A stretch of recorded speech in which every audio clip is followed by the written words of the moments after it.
তৈরি হচ্ছে কুচকেতু যোগ। শনিবার থেকে টানা ৫১ দিন সতর্ক থাকুন ৫ রাশি। সিংহ রাশিতে মঙ্গলের গোচর ঘটতে চলেছে।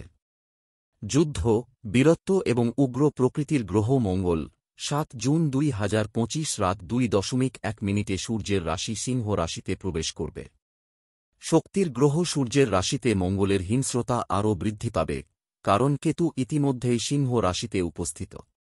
এমন পরিস্থিতিতে সিংহ রাশিতে মঙ্গল এবং কেতুর সংযোগ বিপজ্জনক কুচকেতু যোগ তৈরি করবে।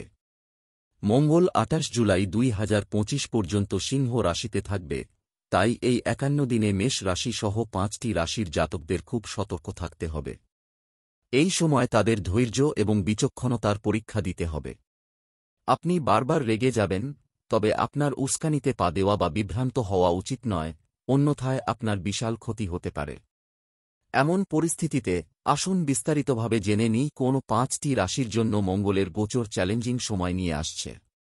মঙ্গল গোচরের সময় এই রাশির জাতকদের অত্যন্ত সতর্কতা অবলম্বন করতে হবে এবং সিদ্ধান্তগুলি ভেবেচিন্তে নিতে হবে। এমন পরিস্থিতিতে আসুন জেনে নেওয়া যাক মঙ্গল গোচরের দ্বারা কোন রাশির জাতকদের পরীক্ষা দিতে হবে। মেষ রাশি। অ্যাওয়েস, মঙ্গলের গোচর আপনার জন্য উত্থান পতন বয়ে আনতে পারে। সিংহ রাশিতে মঙ্গল ও কেতুর সংযোগের কারণে আপনি কর্মক্ষেত্রে বাধার সম্মুখীন হতে পারেন। আপনি কঠিন প্রতিযোগিতার মুখোমুখি হতে পারেন। এছাড়াও আপনার বিরোধীরা আপনাকে বিচ্যুতির পথে ঠেলে দিতে পারে। এই সময়ে আপনাকে খুব বুদ্ধি দিয়ে এগিয়ে যেতে হবে।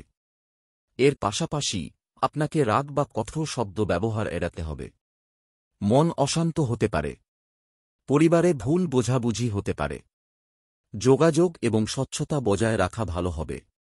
বিবাদ থেকে দূরে থাকুন। বৃষ রাশি। টরাস, মঙ্গলের গোচর বৃষ রাশির জাতকদের জন্য প্রতিকূল ফলাফল বয়ে আনতে পারে। এই সময়কালে আপনি আর্থিক সমস্যার সম্মুখীন হতে পারেন। ব্যবসার পাশাপাশি পরিবারেও কাঙ্ক্ষিত ফলাফল পেতে আপনাকে চ্যালেঞ্জের মুখোমুখি হতে হবে। কর্মক্ষেত্রে আপনার কাজের চাপ অনেক বেশি থাকতে পারে। সহকর্মীদের কাছ থেকে আপনি প্রত্যাশিত সহায়তা পাবেন না। সম্পর্কে তিক্ততা দেখা দিতে পারে। পারিবারিক সুখ হ্রাস পেতে পারে।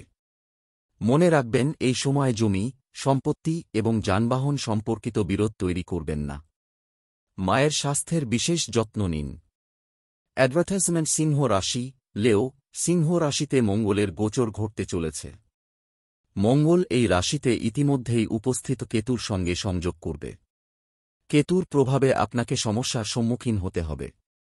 মঙ্গল এবং কেতুর সংযোগ আপনাকে আক্রমণাত্মক করে তুলবে, তবে মনে রাখবেন রাগ ক্ষতির কারণ হবে। ঝুঁকি নেওয়া আপনার জন্য ক্ষতিকর। আহত হওয়ার সম্ভাবনা থাকবে, তাই সাবধান থাকুন। এই সময়কালে গর্ভবতী মহিলাদের নিজেদের বিশেষ যত্ন নেওয়া উচিত। রক্ত সম্পর্কিত কোনো সমস্যা হতে পারে। অসুস্থ অবস্থায় আপনার স্বাস্থ্যকে অবহেলা করা এড়াতে হবে। এমনকি একটি ছোট সমস্যাও বড় হয়ে উঠতে পারে। কন্যা রাশি। ভার্গো, মঙ্গলের গোচরের কারণে কন্যা রাশির জাতকদের অবাঞ্ছিত ভ্রমণ করতে হতে পারে। এগুলো প্রত্যাশিত ফলাফল দেবে না। কেরিয়ার এবং ব্যবসায় নতুন সুযোগের জন্য আপনাকে সংগ্রাম করতে হতে পারে। আপনাকে অতিরিক্ত সতর্ক থাকতে হবে, অন্যথায় একটি ভুল আপনার হাত থেকে লাভজনক ডিল ছিনিয়ে নেবে। চাকরিজীবীদের কাঙ্ক্ষিত ফলাফল পেতে অতিরিক্ত প্রচেষ্টা করতে হবে। পারিবারিক সম্পর্ক অনুকূল হবে না। আপনার চিন্তাভাবনা পরস্পর বিরোধী হতে পারে। বুদ্ধি দিয়ে কাজ করা ভালো হবে। আপনার স্বাস্থ্যের যত্ন নিন। মীন রাশি। থেসেস, মঙ্গলের গোচর আপনার জন্য মিশ্র ফলাফল বয়ে আনছে। সিংহ রাশিতে মঙ্গল ও কেতুর সংযোগ আপনার প্রকৃতিকে আরও আক্রমণাত্মক করে তুলবে। কঠোর শব্দ ব্যবহার এড়িয়ে চলুন। অপ্রয়োজনীয় ব্যয় আপনার বাজেট নষ্ট করে দেবে। এমন পরিস্থিতিতে বুদ্ধি দিয়ে অর্থ ব্যয় করুন। কাঙ্ক্ষিত ফলাফল পেতে আপনাকে আরও কঠোর পরিশ্রম করতে হবে। এমনকি এই ক্ষেত্রেও সাফল্য এবং ব্যর্থতা আপনার বুদ্ধিমত্তা এবং ক্ষমতার উপর নির্ভর করবে। স্বাস্থ্য ঠিক থাকবে, তবে অসাবধান হবেন না। ঋতু পরিবর্তন সম্পর্কে সতর্ক থাকুন।